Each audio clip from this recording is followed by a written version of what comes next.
നമസ്കാരം. Raf talk ഫുട്ബോളിലേക്ക് അവർക്കും സ്വാഗതം. ഫിഫ വേൾഡ് കപ്പിന് ഇറ്റലിക്ക് യോഗ്യതയുണ്ടായിരുന്നില്ല. തുടർച്ചയായി 3 വേൾഡ് കപ്പുകളായി അവർക്ക് യോഗ്യതയില്ല. ഏറ്റവും ഒടുവിൽ അവരെ പരിശീലിപ്പിച്ചത് ഗനാരോ ഗറ്റൂസി ആയിരുന്നു. ഇനി ഒരു പുതിയ കോച്ചിനെ വേണം. അതിനായിട്ടുള്ള ശ്രമങ്ങളുമായിട്ട് അവരുടെ ഫെഡറേഷൻ നടക്കുകയാണ്. അവരുടെ ഫെഡറേഷൻ്റെ ടെക്നിക്കൽ ഡയറക്ടർ ഇപ്പോൾ പൗളോ മാൽദീനിയാണ്. അദ്ദേഹത്തിൻ്റെ അഡ്വൈസർ ആരാന്നറിയോ? ലിയനാർഡോയാണ്. ബ്രസീലിയൻ മുൻ താരമായിരുന്ന ലിയനാർഡോ. അതിലിപ്പോൾ പെപ് ഗാർഡിയോളയ്ക്ക് വേണ്ടി അവർ ശ്രമങ്ങൾ നടത്തി എന്നുള്ള വാർത്ത കഴിഞ്ഞ ദിവസങ്ങളിൽ വന്നിരുന്നു.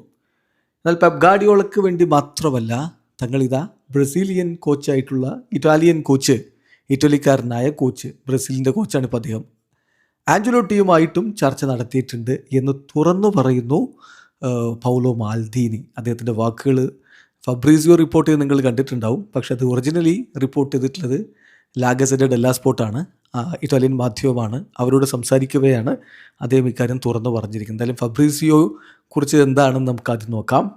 We have approached Carlo Ancelotti and Pep Guardiola. ഞങ്ങൾ കാർലോ ആഞ്ചലോട്ടിയെയും പെപ് ഗാർഡിയോളയെയും സമീപിച്ചിട്ടുണ്ട്. ഞങ്ങൾക്ക് ലോകത്തെ ബെസ്റ്റ് വേൾഡ് ക്ലാസ് മാനേജേഴ്സിനോട് സംസാരിച്ചുകൊണ്ട് കാര്യങ്ങൾ തുടങ്ങണം. അതുപോലെ അവർ അവൈലബിൾ ആണോ എന്ന് ആദ്യം അറിയണം. ഇറ്റലി ജോബിന് വേണ്ടി അവർ അവൈലബിൾ ആണോ എന്ന് ആദ്യം അറിയണം. അതിനുള്ള ശ്രമങ്ങളാണ് നടത്തിയത് എന്നാണ് പൗളോ മാൽദീനി പറഞ്ഞതെന്ന് ഫബ്രീസിയോ തന്നെ റിപ്പോർട്ട് ചെയ്തു. ശരിക്ക് ഒറിജിനൽ ഈ റിപ്പോർട്ട് വരുന്നത് ഞാൻ പറഞ്ഞല്ലോ, അത് ലാ ഗസെറ്റ ഡെല്ലാ സ്പോർട്ടിൻ്റെ റിപ്പോർട്ടാണ്. അപ്പോൾ ആ റിപ്പോർട്ടിലേക്ക് നമ്മളൊന്ന് പോവുകയാണ്. വിശദമായിട്ട് തന്നെ പൗളോ മാൽദീനി കാര്യങ്ങൾ അവിടെ സംസാരിച്ചിട്ടുണ്ട്. അതിൽ അദ്ദേഹം പറയുന്നത് ഇങ്ങനെയാണ്: ഞങ്ങളൊരു വിഷൻ ഡെവലപ്പ് ചെയ്തുകൊണ്ടിരിക്കുകയാണ്. തീർച്ചയായിട്ടും ഈ കോച്ചിനെ ഈ ആഴ്ച തന്നെ അപ്പോയിൻ്റ് ചെയ്യാൻ പറ്റിയാൽ അത്രയും നല്ലത് എന്നാണ് ഞങ്ങൾ എന്തായാലും കരുതുന്നത്. പക്ഷേ കാര്യങ്ങൾ അത്ര എളുപ്പത്തിൽ നീങ്ങുകയില്ല എന്നും അറിയാം. സോ വേണ്ടി വന്നാൽ ഞങ്ങൾക്ക് ആവശ്യമുള്ള ഒരു പേഴ്സണെ കിട്ടുന്നതിന് വേണ്ടി വെയിറ്റ് ചെയ്യാനും ഞങ്ങൾ തയ്യാറാണ് എന്നാണ് അദ്ദേഹം പറയുന്നത്. അദ്ദേഹം വിശദീകരിച്ച് തന്നെ കാര്യങ്ങൾ പറയുന്നുണ്ട്. അദ്ദേഹം പറയുന്നു, തീർച്ചയായിട്ടും ഒരു വലിയ റെസ്പോൺസിബിലിറ്റിയാണ് എൻ്റെ മുന്നിലുള്ളത്, വലിയ പ്രഷറുമാണ്. കാരണം എന്താ അറിയോ, ഇതൊരു അംബീഷ്യസ് പ്രൊജക്റ്റാണ്. അപ്പം നമ്മളതിനു വേണ്ടി നന്നായിട്ട് വർക്ക് ചെയ്തേ പറ്റൂ. ഇറ്റലി വിളിക്കുമ്പോൾ പറ്റില്ല എന്ന് പറയാൻ പറ്റില്ലല്ലോ. അപ്പം ഞാൻ ഇത്രയധികം ബുദ്ധിമുട്ടുണ്ട് എന്ന് തുടക്കത്തിൽ മനസ്സിലാക്കിയിരുന്നില്ല.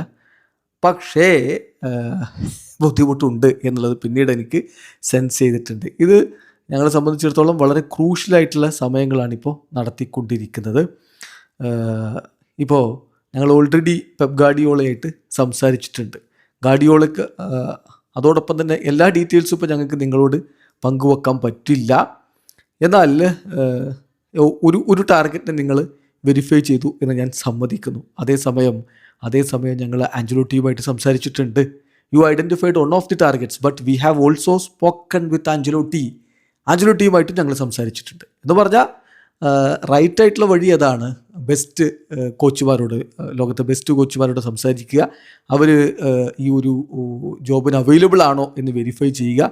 അതാണ് ഞങ്ങൾ ശ്രമിച്ചിട്ടുള്ളത് എന്നാണ് പൗളോ മാൽദീനി പറഞ്ഞത്. പിന്നാലെ ലിയനാർഡോയും ആ വിഷയത്തിൽ ഒരു വിശദീകരണം നടത്തി. അദ്ദേഹം പറഞ്ഞു, ഞങ്ങൾക്ക് എത്രയും പെട്ടെന്ന് ഒരു കോച്ചിനെ വേണം, അതേസമയം എന്താണ് ഞങ്ങൾക്ക് വേണ്ടത് എന്നുള്ളതിനെക്കുറിച്ച് ഒരു ക്ലാരിറ്റി, ഒരു ഡെഫിനിഷൻ ഞങ്ങൾക്ക് ആവശ്യവുമുണ്ട്. സോ ഞങ്ങൾക്കൊരു ക്ലിയർ ഐഡിയ ഉണ്ട്, എല്ലാ കേസിലും ഞങ്ങൾക്ക് ക്ലിയർ ഐഡിയ ഉണ്ട്. സോ ആ ഒരു ഐഡിയ ബിൽഡ് ചെയ്ത് അതനുസരിച്ചാണ് ഞാനും പൗളോയും ഇപ്പോൾ മുന്നോട്ട് പോയിക്കൊണ്ടിരിക്കുന്നത് എന്നുകൂടി ലിയനാർഡോയും പറയുന്നു. അപ്പോൾ ആഞ്ചലോട്ടി അവർ സമീപിച്ചിട്ടുണ്ട്.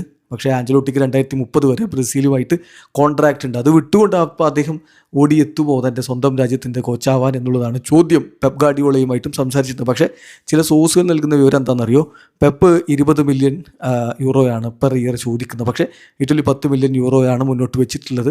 സോ സാലറി ഡിഫറൻസ് അവിടെയുണ്ട് എന്ന് കേൾക്കുന്നു. ഏതായാലും ആ കാര്യത്തിൽ കൂടുതൽ വ്യക്തത ഇനിയും വരേണ്ടതുണ്ട്. ഇറ്റലി വളരെ കാര്യമായിട്ട് തന്നെ മികച്ചൊരു കോച്ചിനായിട്ടുള്ള ശ്രമം നടത്തുകയാണ്. ആഞ്ചലോട്ടി അവരുടെ പരിഗണനയിലുണ്ട്. വീഡിയോ അവസാനിക്കുന്ന ഫുട്ബോൾ ലോകത്തെ കൂടുതൽ വിശേഷങ്ങളുമായി റാഫ് ടോക്സ് എത്താം.